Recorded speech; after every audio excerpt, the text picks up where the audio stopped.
நம்மளோட குட்டி வாண்டு பார்த்தீங்கன்னா குப்புறக்க விழுந்துட்டாரு. என்னோடய பொண்ணு வந்து 8 மாதத்துல தான் குப்புறக்கே விழுந்தா. பட் தம்பி வந்துட்டு கொஞ்சம் முன்னாடி 5 மாதத்துலேயே வந்து விழுந்துட்டாரு. ரொம்ப ரொம்ப ஹாப்பி.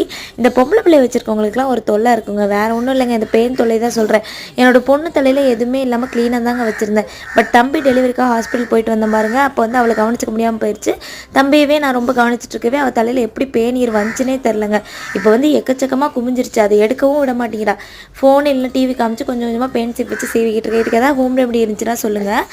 அண்ட் நம்ம ரிலாக்ஸாக உட்காந்து காஃபி குடிக்கணும் அப்படின்னு வந்து என்னைக்காவது நினைக்கும் போது அது இந்த புள்ள குட்டிங்கெல்லாம் வந்து அழுக ஆரம்பிக்கும். அதே மாதிரி தான் தம்பி வந்து அழுதுட்டான். சரின்னு சொல்லிட்டு அவனை மடியில் வச்சுட்டு கடை இந்த காஃபியை கூட ரசித்து குடிக்க முடியல, கடன்னு குடிச்சாச்சு. அதுக்கப்புறமா அவனையும் தூங்க வச்சுட்டு அபிஷேகமே மாறியாச்சு. வேறு ஒன்றும் இல்லைங்க, அவன் அடுத்து எந்திரிக்கிறதுக்குள்ளேயே எல்லா வேலையும் முடிக்கணும். இந்த மழை வந்து எப்போ வருது போகுதுன்னே தெரிய மாட்டேங்குது. துணியை எடுக்க காயப்போட எடுக்க காயப்போடவே இருக்குது. உங்களுக்கு எப்படின்னு சொல்லி கமெண்ட்டில் சொல்லுங்கள்.